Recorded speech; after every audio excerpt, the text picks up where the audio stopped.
নমস্কার বন্ধুরা, আজকে আমি বিস্কুট করে দেখাচ্ছি। কিন্তু আটার কোকোনাট বিস্কুট একবার খেলে অন্য বিস্কুট খাওয়া ভুলেই যাবে বন্ধুরা। তো তোমরা বন্ধুরা স্কিপ না করে প্রথম থেকে শেষ পর্যন্ত ভিডিওটা দেখতে থাকো, তাহলে বুঝতে পারবে আমি কীভাবে আটার বিস্কুটটা করছি। তো এই বিস্কুটটা কিন্তু এতটাই টেস্টি হয়, তো একবার করলে কিন্তু বারবার করে খেতে ইচ্ছা করবে। আর এটা খুবই সহজেই করা যায়, আর খুবই কম উপকরণ দিয়ে করা যাবে, বাড়িতে থাকা উপকরণ দিয়েই করা যাবে। তো এগুলো আমাদের সচরাচর সবার বাড়িতেই থাকে। আর তোমরা বন্ধুরা এই বিস্কুটটা একবার হলেও ট্রাই করে দেখবে, ভীষণ ভীষণ সুন্দর খেতে লাগে। আর এটা বাচ্চারা তো পছন্দ করবেই, আর সেই সঙ্গে তো বড়রাও। তো আমি এবারে মূল শোতে ফিরে আসছি। এখানে আমি মেজারমেন্ট কাপের 1 কাপ আটা নিয়েছি। তোমরা বন্ধুরা আটার পরিবর্তে ময়দাটাও নিতে পারো। আর আমি এখানে বড় দানার চিনি ছিল, তার জন্য আমি এটা পেস্ট করে নিয়েছি। আর এটা ছোটো দানার হলে কিন্তু পেস্ট করতে লাগতো না, তো আমি কিন্তু খুব একটা মিহি করে পেস্ট করিনি।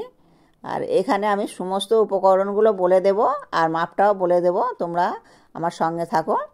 তো এখানে দেখো, আমি যে মেজারমেন্ট কাপের 1 কাপ আটা নিয়েছিলাম, ওই কাপেরই মানে 3 ভাগের 1 ভাগ সুজি নেব। আর মানে 4 ভাগের 1 ভাগ সুজি নিলাম। আর 4 ভাগের 1 ভাগ এখানে কোকোনাট পাউডার আর কি, ওটা নিয়ে নিলাম। ড্রাই করা কোকোনাট পাউডার, এটা কিন্তু মুদিখানার দোকানে পাওয়া যাবে, যে কোনো মুদিখানার দোকানেই পাওয়া যাবে। তো সুজি আর ড্রাই করা কোকোনাট পাউডারটা নিয়ে নিলাম। আর এখানে কোকোনাট পাউডারটা কিন্তু আমি নিয়েছি, যেহেতু নারকেল নেই, তো যাদের নারকেল বাড়িতে থাকে তারা কিন্তু নারকেলটা কুড়ে ওটাও মাপ করে ওইভাবেই নিয়ে নিতে হবে। আর এখানে 4টে এলাচকে আমি গরম করে গুঁড়ো করে নিয়েছি, আর এলাচটা অবশ্যই লাগবে। আর এই এলাচ, সুজি আর কোকোনাট ওটা একসঙ্গে দিয়ে একটু ভালো করে মাখিয়ে নিচ্ছি। তো এটা প্রায় 5 মিনিটের মতন ভালো করে মাখাতে হবে। আর এখানে দেখো, আমি ঘিটাকে গরম করে নিয়েছি, তবে আমি 3 চামচ ঘি দেব, আর বাকি ঘিটা দেব না কেননা বেশি ঘি হয়ে গেলে কিন্তু মানে বিস্কুটটা তৈরি করার সময় ফেটে যাবে। তার জন্য কিন্তু আমি এই 3 চামচই ঘি দিয়ে দিলাম। তো এটা আমি হাত দিয়েই ভালো করে মাখাবো, আর এটা হাত দিয়ে ভালো করে ডলে ডলে মেখে নেব। তো প্রথমে আমি একটুখানি চামচের সাহায্যে মেখে নিচ্ছি। তো এই দেখো বন্ধুরা, এবারে কিন্তু আমি হাতের সাহায্যে একটু ভালো করে ডলে ডলে মেখে নেব। আর এটা আমি তোমাদেরকে দেখিয়ে দেব পারফেক্ট মাখা মানে কেমন হয়েছে।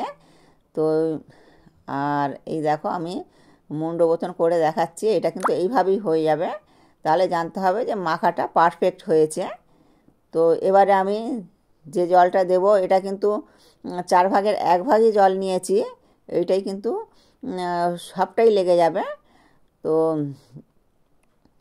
সমস্ত মাপ কিন্তু এইভাবে নিলে খুব সুন্দর মানে বিস্কুটটা তৈরি হবে। তো এবারে ভালো করে এটা মেখে নেব। এটা একটু শক্ত শক্ত করে মাখা হবে, নরম হলে কিন্তু হবে না। আর জলের মাপটা কিন্তু ওই 4 ভাগের 1 ভাগ ওটাই হবে, আর ওর চেয়ে বেশিও লাগবে না, কমও লাগবে না। তো একটু সময় দিয়ে একটু শক্ত শক্ত করে মেখে নিতে হবে। তো এইভাবে মাখলে ডোটা কিন্তু খুব ভালো হবে। আর আমার কিন্তু মাখা হয়ে গেছে, এটা আমি একটু রেস্টে রাখবো সেট হওয়ার জন্যে। এটা 10 থেকে 15 মিনিটের মতন ঢাকা চাপা দিয়ে রেখে দেবো। এবারে 15 মিনিট পরে আমি ফিরে আসছি।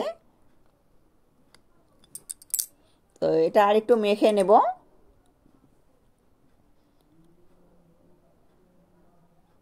তো এটাকে আমি 2টো ভাগ করে নেব।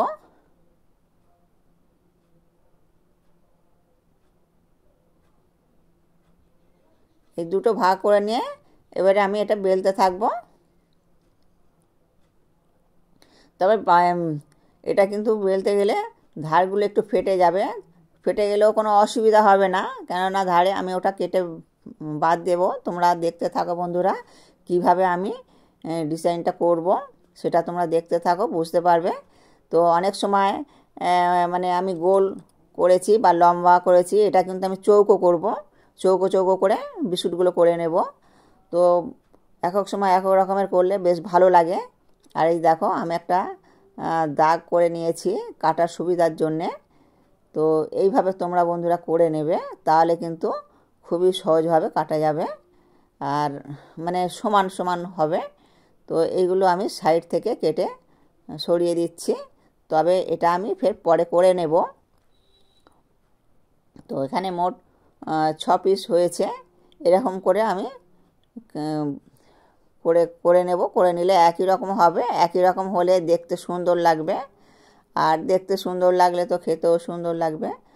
তো এই দেখো এগুলো কিন্তু খুবই সহজে উঠে যাবে। দেখো খুবই সহজে উঠে যাচ্ছে। এইভাবে কিন্তু আমি সবগুলো প্রথমে তৈরি করে নেব, আর তৈরি করে নিয়ে তারপর কিন্তু আমি ভাজবো। আর আমি মানে কড়ার মধ্যে তেল দিয়ে গরম করতে দিয়েছি। তো ততক্ষণ তেলটা গরম হতে থাক, আর আমি ততক্ষণ এখানে কিন্তু এগুলো বানাতে থাকি। তো এটাও আমি এইভাবে আমি বেলে নিচ্ছি। আর এখানে দেখো এটা কিন্তু একটু বড় হয়েছে, 6টা হয়েছে। তো এরকম করে সবগুলোই করে নেব। আর আমার কিন্তু সাইজটা একই রকম রেখেছি। তো অনেকে কি করে এই মানে কোনো কৌটোর মুখা দিয়ে চেপে গোল করে নেয়, ওটা করলেও হবে। তবে বন্ধুরা তোমরা তোমাদের পছন্দ মতন করেই করে নেবে। তো আমার এটা বেশ ভালো লাগলো, তাই আমি এটাই করলাম। তো এইভাবে করে নিচ্ছি। দেখো কত সুন্দর হয়েছে, দেখো খুব সুন্দর লাগছে। আর এটা কিন্তু মচমচে করে ভেজে যদি রেখে দেওয়া যায় প্রায় 3 মাসের মতন ভালো থাকবে। তো আর কন্টেনারে করে রাখতে পারলে এগুলো কিন্তু অনেক দিন পর্যন্ত থাকবে। আর এ তো মানে এতটাই টেস্টি হয়, বাচ্চারা তো রাখবেই না, আর সঙ্গে সঙ্গে বড়রাও এগুলো খুবই আনন্দ করে খেতে থাকবে। দেখো ডিজাইনটা করে নিয়েছি, আর ছুরির সাহায্যেই করলাম। এই দেখো ছুরির সাহায্যে এটা করে নিয়েছি। তেলটা গরম হয়ে গেছে, এবারে আমি একটা একটা করে ছেড়ে দিচ্ছি। আর এটা বন্ধুরা প্রথমে একটু তেলটাকে ভালো করে গরম করে নিতে হবে, আর তারপরে কিন্তু এটা মিডিয়াম টু লোতে করে নিতে হবে। আর তাহলে কিন্তু এটা খুব মচমচে করে ভাজা হবে। আর মচমচে করে ভাজা হলে তাহলে এটা বেশ 3 মাসের মতন ভালোভাবে থাকবে।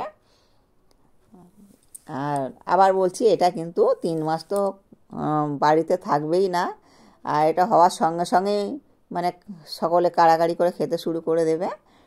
তো এই দেখো আমি একদিকটা হয়ে গেছে, আর একদিকটা উল্টে দিলাম। তো দুদিকটাই কিন্তু মচমচে করে ভাজতে হবে। তো এই দেখো লালচে লালচে হয়ে গেছে, এরকম লালচে লালচে করেই কিন্তু ভাজাটা হবে। আর এই প্লেটের মধ্যে আমি একটা পেপার দিয়ে নিলাম। তো পেপারটা দিলে কি হয়, মানে বিস্কুটের মধ্যে যে তেলটা থেকে যায় সেটা কিন্তু এই কাগজের মধ্যে কিন্তু টেনে নেবে। আর আমি তেলটা ঝরিয়েই তুলে নেব।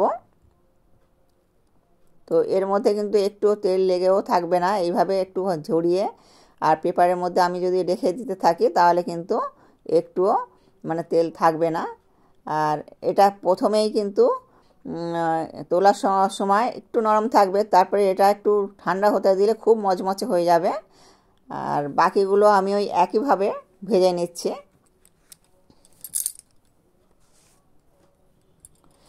আমার এই সহজ রেসিপিগুলো দেখে যদি ভালো লাগে তাহলে প্লিজ আমার চ্যানেলে সাবস্ক্রাইব করবে, আর বেশি বেশি করে শেয়ার করবে বন্ধুরা। তো দেখো এগুলোও আমি উল্টে পাল্টে দিয়ে দুদিকটা করে ভালো করে ভেজে নেব। তো আবার বলছি বন্ধুরা, তোমরা কিন্তু একবার হলেও এটা ট্রাই করে দেখবে, ভীষণ ভীষণ সুন্দর খেতে লাগে। এগুলো লালচে লালচে হয়ে গেছে, তো এগুলো আমি তুলে উঠিয়ে নেব। তো দেখো কত সুন্দর হয়েছে।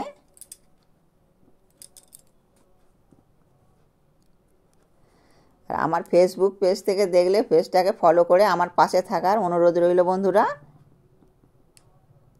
এগুলো আমি উঠিয়ে নিচ্ছি।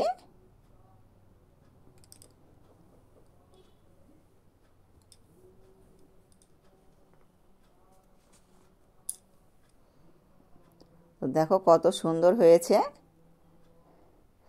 তো আমাদের এই বিস্কুটটা প্রায় আমরা করে থাকি।